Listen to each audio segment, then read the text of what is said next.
কবি রবীন্দ্রনাথ ঠাকুর নগর সভ্যতার উপর আস্থাহীন ছিলেন। ইট কাঠ কংক্রিট পাথরের সভ্যতার প্রতি তিনি সম্পূর্ণরূপে নিরাসক্ত উদাসীন ছিলেন। আধুনিক সভ্যতার পাথরের খাঁচায় কবি কখনো থাকতে চাননি।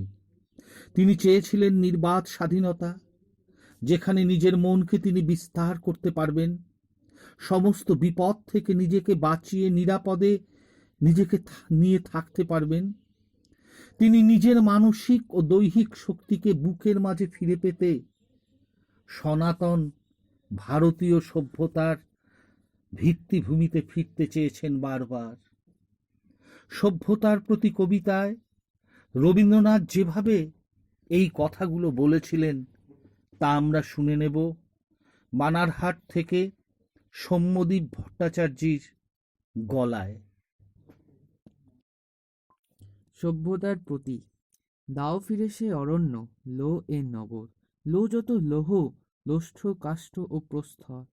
হে নব সভ্যতা, হে নিষ্ঠুর সর্বগ্রাসী, দাও সেই তপবন পূর্ণ ছায়া রাশি। গ্লানিহীন দিনগুলি সে সন্ধ্যা স্নান, সে গোচারণ, সে শান্ত সামগান। নিবার ধানের মুষ্টি বলকল বসন, মগ্ন হয়ে আত্মমাঝে নিত্য আলোচন মহাতত্ত্বগুলি। পাষাণ পিঞ্জরে তব নাহি চাহি নিরাপদে রাজভোগ নব। চাই স্বাধীনতা, চাই পক্ষের বিস্তার, বক্ষে ফিরে পেতে চাই শক্তি আপনার। পরাণে স্পর্শিতে চাই ছিড়িয়া বন্ধন, অনন্ত এ জগতের হৃদয় স্পন্দন।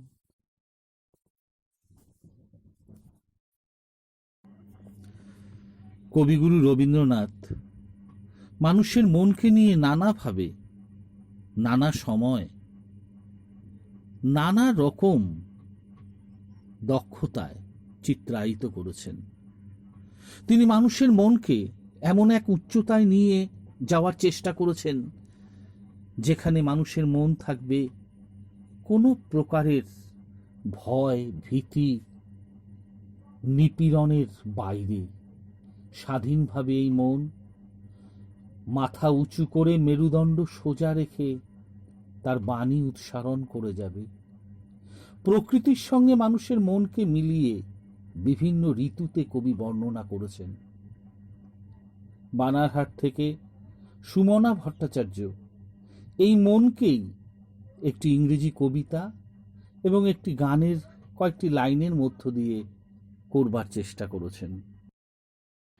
আমি সুমনা, এখন আমি একটা ইংলিশ পোয়েম রিসাইট করব, minds without fear.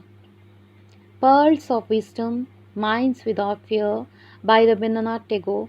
But the mind is without fear, and the head is held high, where the knowledge is free. But the world has not been broken up into fragments by narrow domestic walls, but the words come out from the depth of truth, where the tireless striving stretches its arms towards perfection, where the clear stream of reason has not lost its way into the dreary desert sand of dead habit, but the mind is led forward by thee into ever-widening thought and action, into that heaven of freedom, my Father, let my country awake. মনোমোর মেঘের সঙ্গী, উড়ে চলে দিক দিগন্তের পারে, নিশ্চিম সঙ্গী শ্রাবণ বর্ষণ সঙ্গীতে, রিমিঝিম রিমিঝিম রিমিঝিম। মনোমোর মেঘের সঙ্গী, উড়ে চলে দিক দিগন্তের পারে, নিশ্চিম সঙ্গী শ্রাবণ বর্ষণ সঙ্গীতে, রিমিঝিম রিমিঝিম রিমিঝিম। নমস্কার। আমি আমার শাশুড়ি মাকে সঙ্গে নিয়ে আমাদের জাতীয় সঙ্গীত নিয়ে কিছু কথা এবং তার সঙ্গে কিছু গান আমি করতে চাই। জনগণ মন অধিনায়ক জয় হে প্রথম গাওয়া হয় 27শে ডিসেম্বর 1911 সালে কলকাতাতে। এই গানটির পাণ্ডুলিপি এখনো পর্যন্ত পাওয়া যায়নি। রবীন্দ্রনাথ এই গানটি কোথায় লিখেছিলেন তাও সঠিকভাবে জানা যায় না। ভারতের জাতীয় কংগ্রেসের ২৬তম বার্ষিক অধিবেশনে ২৬ থেকে ২৮ ডিসেম্বর ১৯১১ সালে সেখানে সমবেত কণ্ঠে ২৭ তারিখ এই গানটি গাওয়া হয়। গানটির মহড়া হয় হ্যারিসন রোডে ডাক্তার নীলরতন সরকারের বাড়িতে। নেতৃত্বে ছিলেন দীনেন্দ্রনাথ ঠাকুর। পরের দিন দি বেঙ্গলি পত্রিকায় গানটির ইংরেজি অনুবাদ সহ সংবাদও প্রকাশিত হয়েছিল।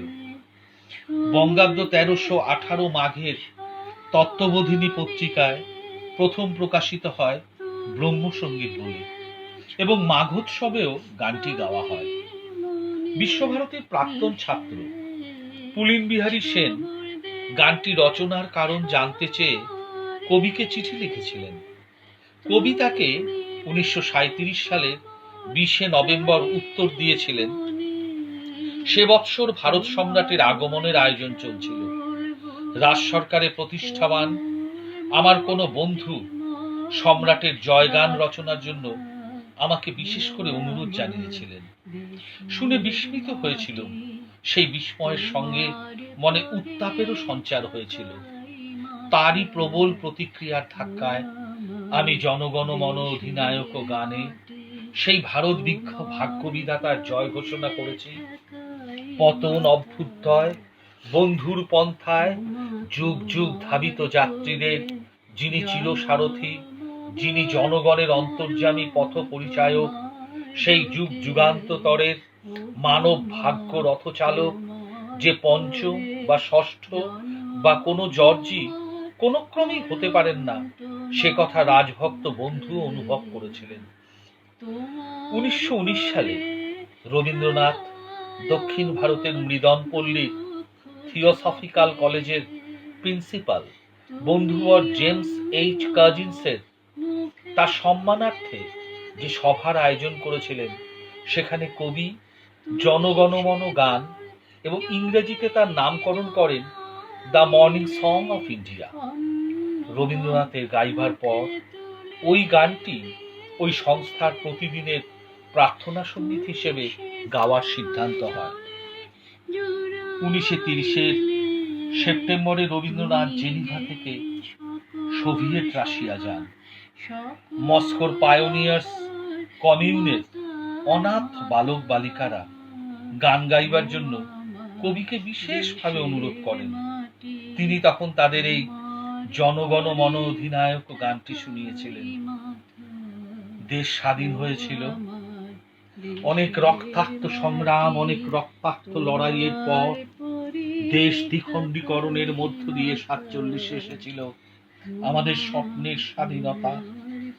কবিগুরুর এই বহু ইতিহাস বিজড়িত জনগণমন গানটি জাতীয় সঙ্গীত হিসাবে মর্যাদা পেয়ে এই উপমহাদেশ সহ গোটা বিশ্বে আরেক ইতিহাস তৈরি করল।